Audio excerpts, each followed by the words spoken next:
आज के इस वीडियो सत्र में आप सभी स्टूडेंट का बहुत बहुत स्वागत है।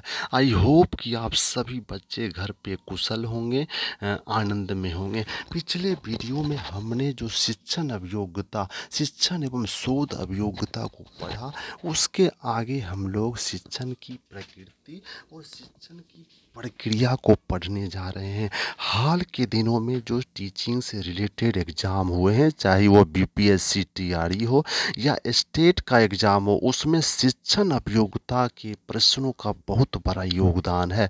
अक्सर ऐसा होता है कि बच्चे शिक्षण अभियोग्यता संबंधित प्रश्न में उलझ सा जाते हैं और उनका नंबर कम हो जाता है या फिर वो दौड़ से बाहर हो जाते हैं।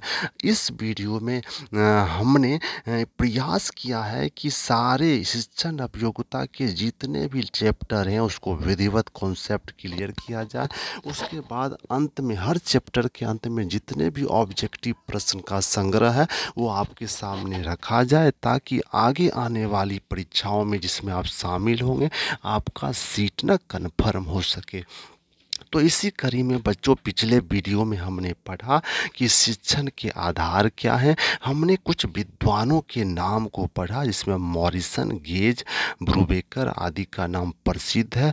हमने पढ़ा पिछले वीडियो में कि एक अच्छे शिक्षण की विशेषता क्या है, what is the main characteristic of good teaching. Learning की क्या विशेषता है, टीचिंग की क्या विशेषता, इसको हमने पिछले वीडियो में पढ़ा। आई होप कि वो वीडियो ना आपको बहुत मदद किया होगा। और ये ना एक दिन देखकर पढ़ लेने का चीज़ नहीं है। आपसे आग्रह है कि आप बार बार बीच में निकाल कर इसको पढ़ते रहें। बच्चों, इसी चैप्टर के आगे आज हम पढ़ेंगे शिक्षण एक प्रकृति, टीचिंग इज अ प्रोसेस और नेचर। हम ना पढ़ेंगे कि शिक्षण प्रक्रिया है। ये नहीं कि स्कूल चले गए और स्कूल में जाकर हमने कुछ पढ़ा दिया, कुछ लिखा दिया और घर चले आए। शिक्षण ना एक प्रोसेस है, शिक्षण एक प्रक्रिया है। उपयुक्त परिभाषाओं, कौन सी परिभाषा, जिसको मॉरिसन ने दिया है, पिछले वीडियो में आपने पढ़ा। आप ना परिभाषा निश्चित रूप से याद कर लें। आपको याद होगा कि मॉरिसन ने परिभाषा दी है कि शिक्षण क्या है। तो शिक्षण एक परिपक्व और एक कम परिपक्व व्यक्ति के बीच चलने वाली एक प्रक्रिया है, जिसमें परिपक्व व्यक्ति ना अपरिपक्व को शिक्षा की ओर अग्रसरित करता है, उसमें रुचि जगाता है।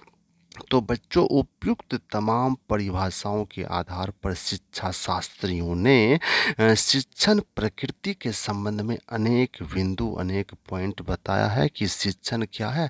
तो कैसी प्रक्रिया है, कैसी प्रक्रिया है शिक्षण। तो आप ना अभी एक एक पॉइंट को पढ़ें और इसको आत्मसात कर लें कि शिक्षण कैसी प्रक्रिया है। सबसे पहले जो है, शिक्षण एक अंतः प्रक्रिया है। शिक्षण एक प्रक्रिया, टीचिंग इज अ प्रोसेस। शिक्षण एक प्रक्रिया है। ये नहीं कि स्कूल गए, आए, कुछ दे दिया, कुछ लिखा दिया, कुछ बोल दिए, घर चले आए। शिक्षण एक प्रक्रिया है। Teaching is a process. कौन कौन से प्रोसेस हैं इसमें, तो सबसे पहले है एक अंतः प्रक्रिया है। शिक्षण ना एक अंतः प्रक्रिया है, इंटरएक्टिव प्रोसेस है, आंतरिक रूप से चलने वाली एक प्रक्रिया है। दूसरा कि ये एक सोशल प्रोसेस है, बिना समाज के मदद के हम शिक्षण को आगे नहीं ले जा सकते हैं। ये एक सामाजिक प्रक्रिया है, समाज का ही एक रूप है, समाज के हर वर्ग के बच्चे वहाँ मौजूद हैं। तो शिक्षण ना एक सामाजिक प्रक्रिया भी है। और शिक्षण शिक्षण व्यवसाय से भी जुड़ा हुआ है। शिक्षण एक व्यावसायिक प्रक्रिया भी है। तो हमने पढ़ा कि शिक्षण एक अंतः प्रक्रिया है, शिक्षण एक सामाजिक प्रक्रिया है, शिक्षण एक व्यावसायिक प्रक्रिया है, शिक्षण स्वदेशपूर्ण प्रक्रिया है, पर्पसफुल एक्टिविटी है। ये नहीं कि उद्देश्य ही कुछ नहीं है, निरुद्देश्य हम विद्यालय गए और आए, ये नहीं। शिक्षक का भी उद्देश्य होना चाहिए कि हमें अपने बच्चों को ना ये पढ़ाना है, ये बनाना है, ये दिखाना है। और शिक्षार्थी जो हैं उनका भी उद्देश्य और इंटरेस्ट एक्टिव होना चाहिए कि हम ना आज स्कूल जो जा रहे हैं ना, तो ये चीज़ हमें पढ़ना है, ये सर को होमवर्क दिखानी है, हमें कल के लिए ये काम करना है। तो शिक्षण ना एक स्वदेशपूर्ण पर्पसफुल एक्टिविटी है। आगे जो है ये एक डेवलपिंग प्रोसेस है, विकासात्मक प्रक्रिया है।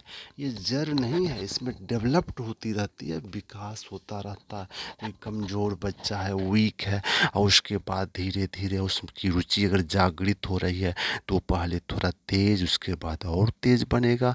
तो यह ना एक विकासात्मक प्रक्रिया है। संप्रेषण, और बिना संप्रेषण के, बिना आपकी अभिव्यक्ति के तो ये प्रक्रिया अधूरी है।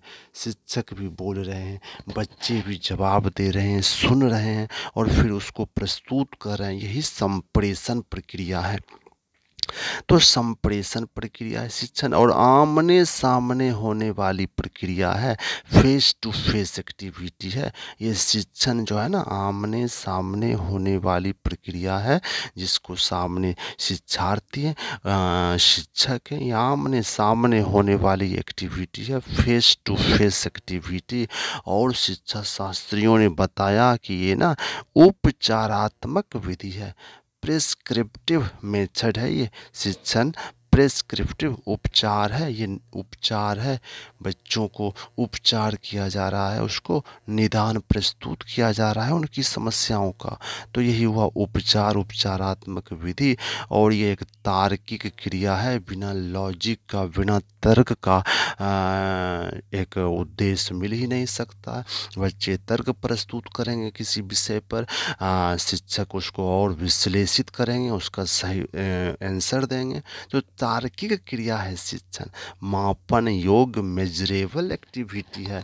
बच्चों में हमें मापना है ना कि उसमें विकास हो रहा है या नहीं हो रहा है, उसकी स्थिति क्या है, कौन कौन से बच्चे गिरावट की ओर जा रहे हैं, कौन कौन बच्चे अपने उद्देश्य को पूरा कर रहे हैं। तो शिक्षण ना एक मापन योग्य क्रिया है, मेजरेबल एक्टिविटी है। अगला जो पॉइंट है वो है सुधारात्मक प्रक्रिया, मॉडिफिएबल। मॉडिफियल रूपांतरित, रूपांतरण होता है। एक मंद बुद्धि का बच्चा है, उसका रूपांतरण एक विकसित तेज बच्चों के रूप में हो गया, तो यही सुधारात्मक प्रक्रिया है, सुधार किया जाता है यहाँ पर विद्यालय में। तो ये ना सुधारात्मक प्रक्रिया है शिक्षण। और सतत चलने वाली प्रक्रिया है, कंटिन्यूअस प्रोसेस है यह। ये नहीं कि सप्ताह में 2 दिन विद्यालय आ गए, 4 दिन गायब हो गए, 15 दिन पढ़ लिए, 2 महीना गायब हो गए। नहीं, सतत प्रक्रिया है, कंटिन्यूअस, लगातार चलने वाली यह एक प्रक्रिया है शिक्षण। और मेन जो है ना पॉइंट एक देखिए, त्रिध्रुवीय प्रक्रिया। शिक्षण त्रिध्रुवीय है, 3 इसके आयाम में, 3 पोल हैं। एक पहला पोल शिक्षार्थी का है, पहला पोल शिक्षार्थी का है, पहला पोल शिक्षार्थी का है, दूसरा शिक्षक का है, दूसरा शिक्षक है। पहला पोल शिक्षार्थी, दूसरा शिक्षक है, और तीसरा क्या है, तीसरा है पाठ्यक्रम है। तीसरा पोल जो है ये पाठ्यक्रम है। तो ये त्रिध्रुवीय प्रक्रिया है शिक्षण। पहला शिक्षक, दूसरे शिक्षार्थी, और तीसरा मटेरियल यानी पाठ्य पुस्तक, त्रिध्रुवीय प्रक्रिया है। और 14वां जो पॉइंट है शिक्षण ना निर्देशन प्रक्रिया है, गाइडेंस प्रोसेस। शिक्षक के निर्देश में चलने वाली प्रक्रिया है। ये नहीं कि निर्देशन का अभाव है, बच्चे स्वच्छंद घूम रहे हैं, कोई रूल रेगुलेशन नहीं है, यह एक निर्देशन प्रक्रिया है, औपचारिक प्रक्रिया है। इसमें नियम है, कानून है, इसको विधिवत चलाना पड़ता है, नियमित रूप से चलाना पड़ता है। तो यह ना एक औपचारिक प्रक्रिया है, और यह एक अनौपचारिक प्रक्रिया भी है। यह एक अनौपचारिक प्रक्रिया है।